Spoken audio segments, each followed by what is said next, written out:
Welcome to our deep dive into the hidden forces that shape our world, because today we uncover the subtle ways the masses are manipulated, the invisible strings that guide our collective behavior, often without us even realizing it. Buckle up, friends, because we're about to expose the puppet masters behind the curtain. Let's talk about the media, shall we? That wonderful, chaotic landscape of news, opinions, and cat videos. We consume it daily, trusting it to inform us, to enlighten us. But what happens when the information we receive has been carefully curated, filtered through a lens of bias we may not even see? That's right, folks, we're diving headfirst into the murky waters of media control. We like to think we're discerning viewers, critical thinkers immune to manipulation, but the reality is, media ownership plays a significant role in shaping the narratives we're exposed to. A handful of corporations control a vast majority of news outlets, and their priorities, let's just say, don't always align with delivering unbiased, objective reporting. Think about it. When a single entity owns a network of news channels, newspapers, and websites, they possess an alarming amount of power to influence public opinion.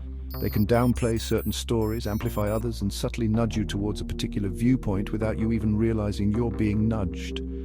And let's not forget about biased reporting, the art of presenting information through a carefully constructed lens to elicit a desired emotional response. This isn't about outright lies, mind you, but rather subtle manipulations like selective reporting, using emotionally charged language, and framing stories to fit a predetermined narrative. The result? A distorted perception of reality, where our understanding of complex issues is reduced to simplistic narratives that serve those in power. Look beyond the headlines, consider the source. And remember, there's always more to the story than meets the eye. Politics, the grand stage where ideals clash, promises are made, and dreams are sold. The noble pursuit of... Wait, who are we kidding? It's more like a game of chess where every move is calculated, every handshake a strategy. We all know politics is less about noble pursuits and more about power struggles, backroom deals, and convincing the public to vote against their own best interests. It's a world where shadows hold more power than the spotlight. And what better way to achieve this feat of persuasion than through the fine art of propaganda?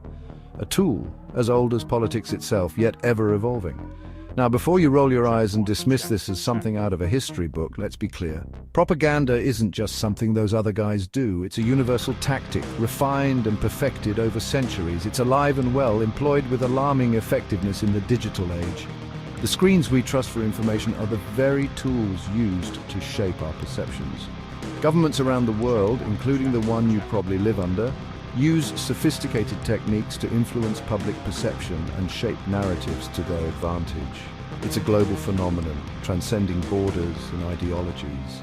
Remember that time you saw a politician kissing a baby, a timeless image designed to evoke trust and warmth? That, my friends, was propaganda in action, a carefully crafted moment to tug at your heartstrings and win your favor.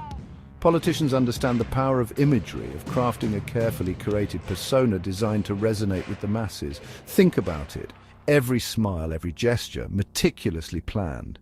Politicians don't just stumble into perfectly lit photo ops where they just happen to be engaging in heartwarming acts of human kindness. These moments are the result of hours of planning and coordination. These moments are meticulously staged, focus-tested, and strategically disseminated to evoke specific emotional responses. It's a science, a blend of psychology and marketing.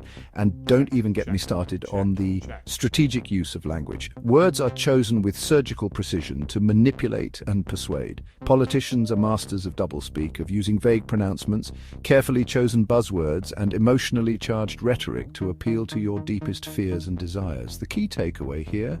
Be wary of the words that seem too perfect. Don't believe everything you hear, especially when it comes from someone with a vested interest in shaping your opinion. Skepticism is your ally. Question everything, demand evidence, and remember, critical thinking is the best defense against even the most insidious propaganda. In a world where information is power, your ability to discern truth from manipulation is your greatest weapon.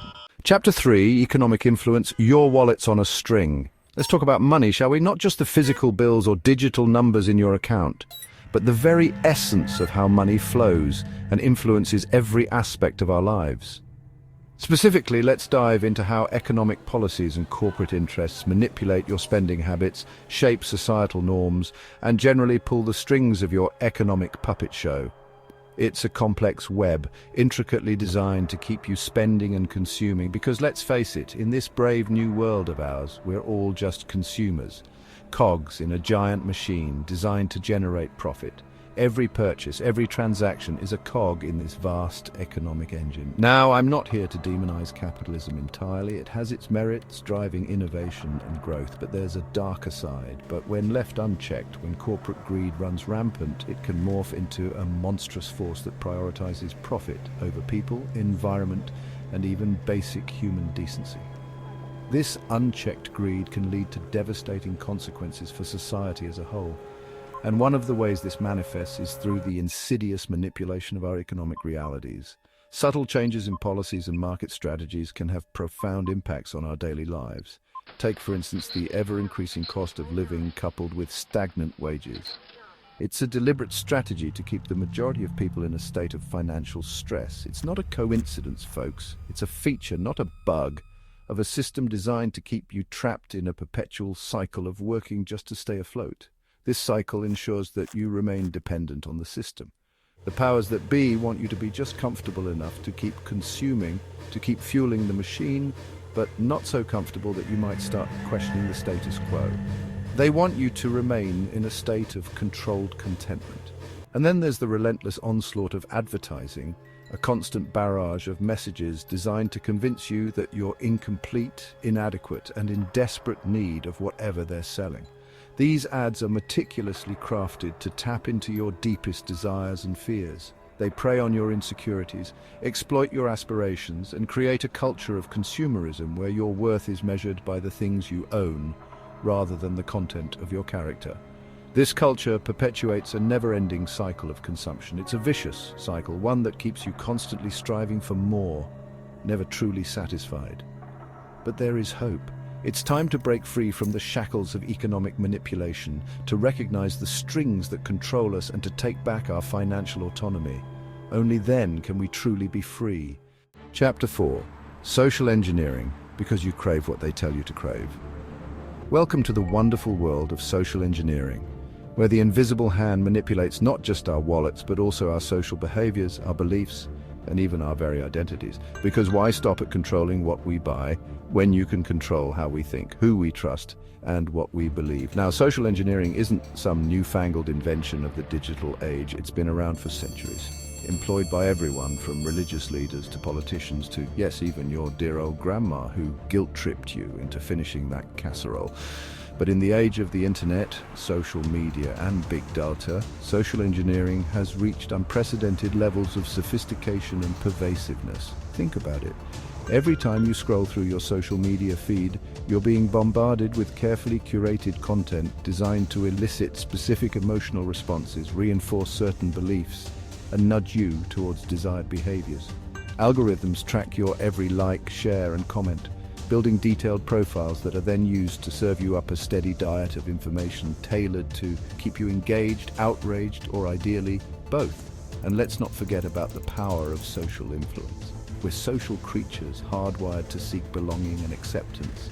We look to our peers, to influencers, to online communities to validate our beliefs and guide our behavior. The key takeaway here is to be aware of the forces at play. Chapter 5. Psychological Manipulation. Yo, they're messing with your mind, man. Buckle up, buttercups, because we're about to delve into the truly unsettling world of psychological manipulation, where the lines between persuasion and coercion blur, and the very fabric of our reality is called into question. This isn't just about mind games, it's about the very essence of how we perceive the world around us. Because if you thought the previous chapters were a wild ride, you ain't seen nothing yet. We're diving deeper into the rabbit hole, exploring the dark corners of the human psyche. Psychological manipulation is the dark art of influencing thoughts, feelings, and behaviors on a subconscious level, often without the target even realizing they're being manipulated. It's like a puppet master pulling the strings from behind the curtain.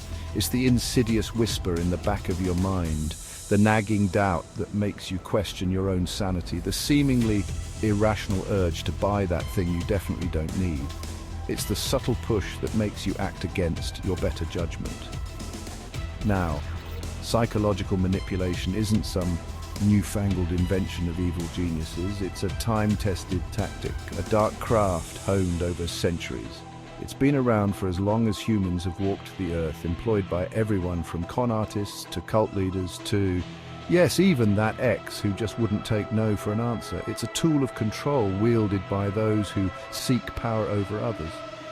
But in the wrong hands, in the hands of those who seek to exploit and control, psychological manipulation can be a powerful tool for coercion and abuse.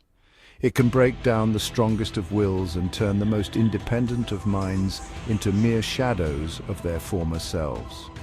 One of the most common techniques employed by psychological manipulators is gaslighting, a particularly insidious form of emotional abuse designed to make the victim doubt their own sanity. It's a slow, methodical process that can leave lasting scars. It involves denying reality, planting false memories, and gradually eroding the victim's sense of self-worth until they become completely dependent on the manipulator. It's a cruel game of power and control. The key takeaway here is to be aware of the tactics employed by psychological manipulators and to trust your gut instincts. Stay vigilant, question the reality presented to you, and never underestimate the power of your own mind. Thank you for joining us on this journey to uncover the hidden hand, to expose the subtle and not so subtle ways in which we are manipulated on a daily basis. It's not a comfortable truth to confront, but it's a necessary one, because only by acknowledging the problem can we begin to find solutions. Remember, knowledge is power. Stay informed, stay vigilant, and question everything. Don't accept things at face value. Dig deeper, challenge the narratives you're being fed, and trust your instincts. It's a fight worth fighting, and it starts with each and every one of us.